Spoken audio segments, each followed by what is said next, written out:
Well, there. It's been a calm day, and I slept in the tent last night and woke up with kind of an open morning. Whenever I feel like that in the morning, I like to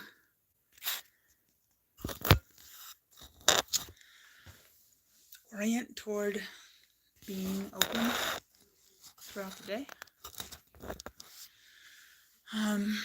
But at the same time, I have to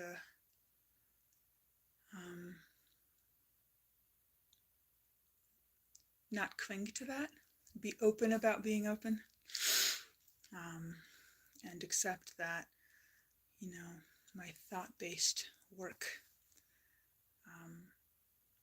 can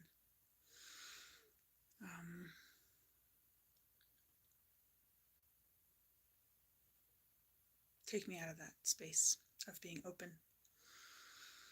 So it's nice to have a scheduled break.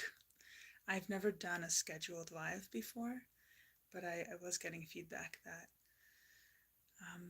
that's something people wanted. So I'm trying it out.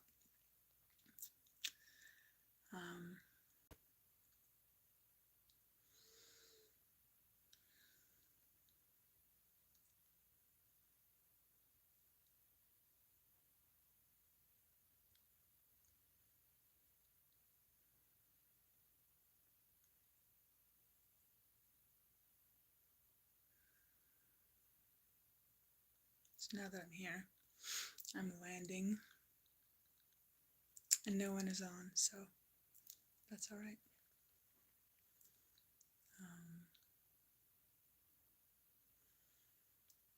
And today, that openness it feels easier to access. I've been dropping a lot of weight.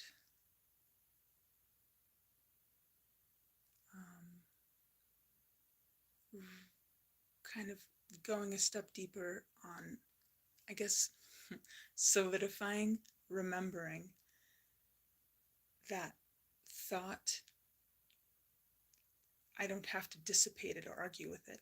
I can just acknowledge it and then walk right past it and remember to feel what's, look around me and see what's being seen and feel what's being felt.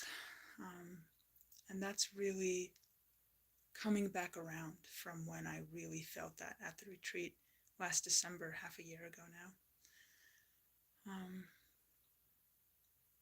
It's been nice to remember that.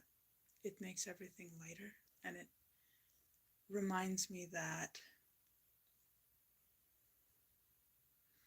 all the weight of expectation and thought and social anxiety,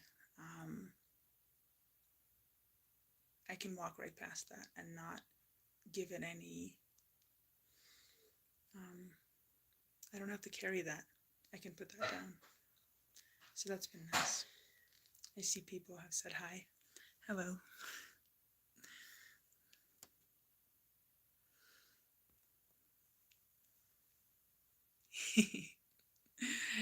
If I'm ever in Chicago, I'll know that there are people there that I could meet. Hello, people from Chicago. I've been to Chicago a couple of times and I love it. I love that city.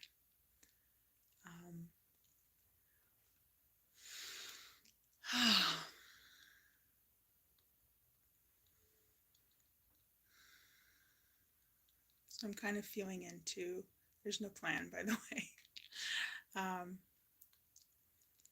I'm sitting in my living room and why I was mentioning thought is because the openness today it feels easier to access. That when I tune in, I can kind of drop into the spaciousness in my body. A lot of that is cultivating, not sweating the small stuff or even the big stuff. Um, that when things come at me, I really like the advice of if something comes up, just find the fastest solution for it and solve it, do it, move on. Don't overthink it. And if something requires thought, get in there. Anyway, I'm worse at that. I distract when that comes up. Distraction is still here. Um, but there's much less to be anxious about. And it's interesting to notice how people cause problems for themselves and how I used to cause problems for myself. Like earlier today, I was in a meeting where someone was, I could see what they were doing. They were like showing their value by talking about something that isn't, it's still in the works.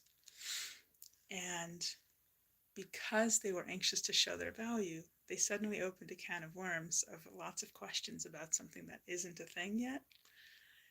And it was just interesting to watch. And I thought, I used to do that. And now I see that value doesn't have to be in what I have or what I know. Value is created when I am supportive of whomever I'm helping. And that's enough to be valuable in that way, instead of handing something that I don't have control of over.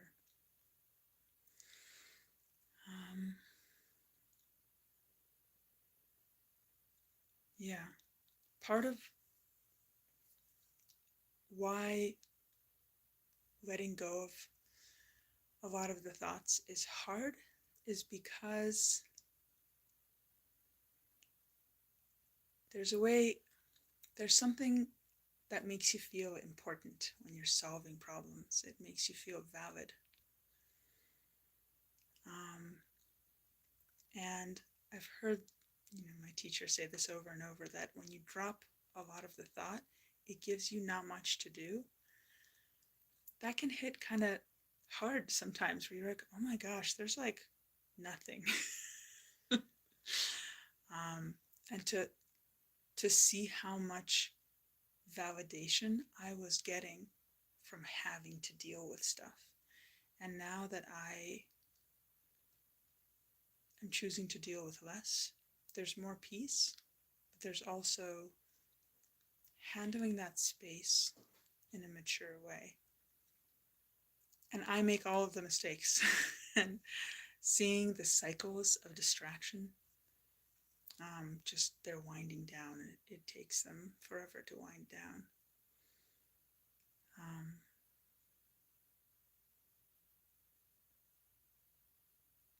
Finding comfort with silence and having the most valuable thing be sitting and feeling what comes up in sensation, and really cherishing that the way you cherish a good friend when they're telling you something about how they feel. Those moments in conversations with your friend where they go from banter and telling you about their day to like actually touching on something where it's an opportunity for you to lock in and be like, okay, I'm here for this.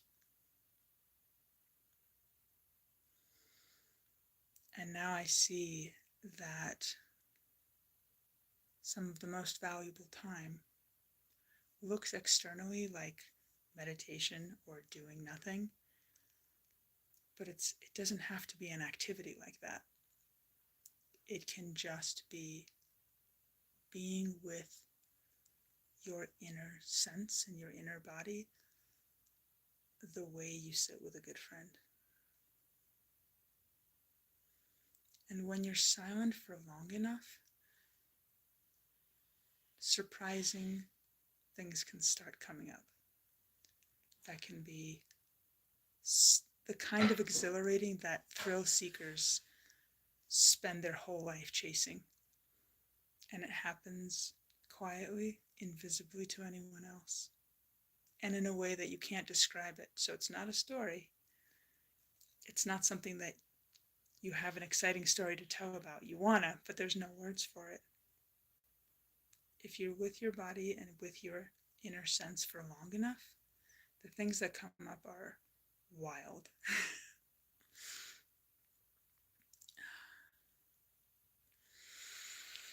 I'm looking at comments. Someone says, oh, someone said something and then they deleted their comment. Something about if I could have, I don't know what, a superpower. Um, hmm.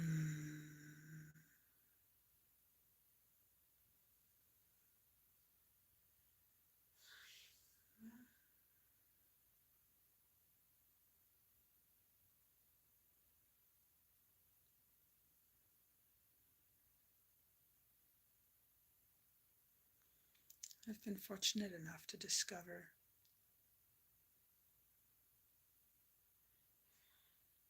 what it is to hold parts of myself. When I've heard other people talk about it, I was like, yeah, yeah, yeah. Um, that's been a real gift to really notice how I've been pushing certain things away, even though I didn't think I was, and to start inviting things in, um, to be truly with anything that shows up, including judgment and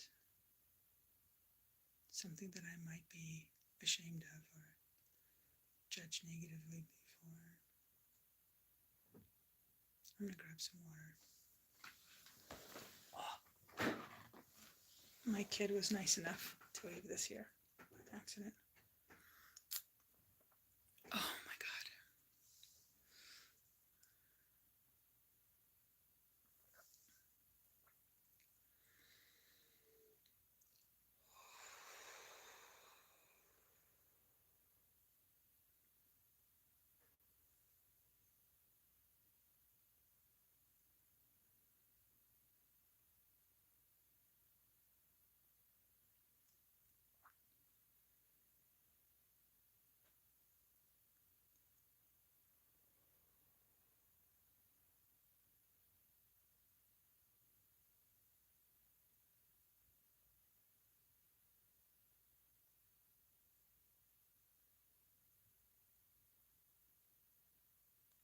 It's interesting to think about all the people who might see this video.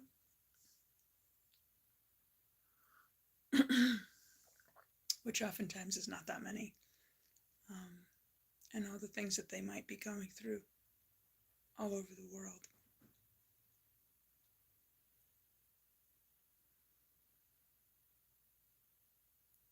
And every once in a while, I find myself holding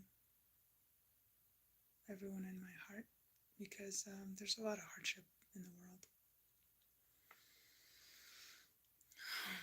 And wishing people strength and community.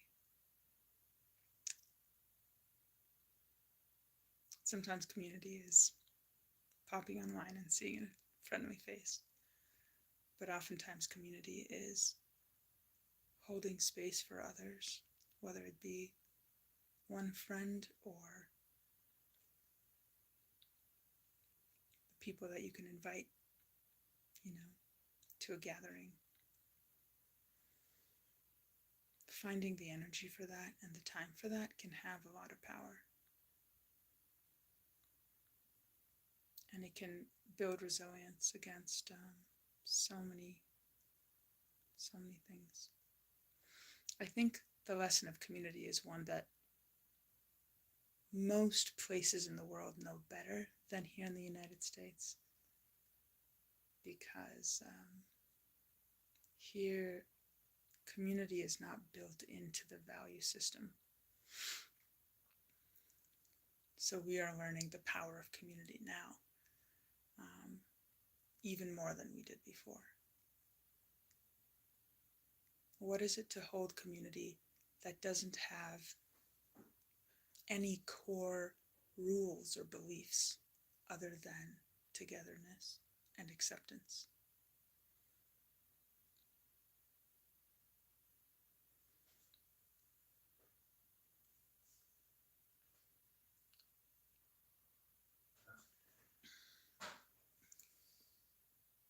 I'm going to take this opportunity to just sit a little longer and feel and see what can come up.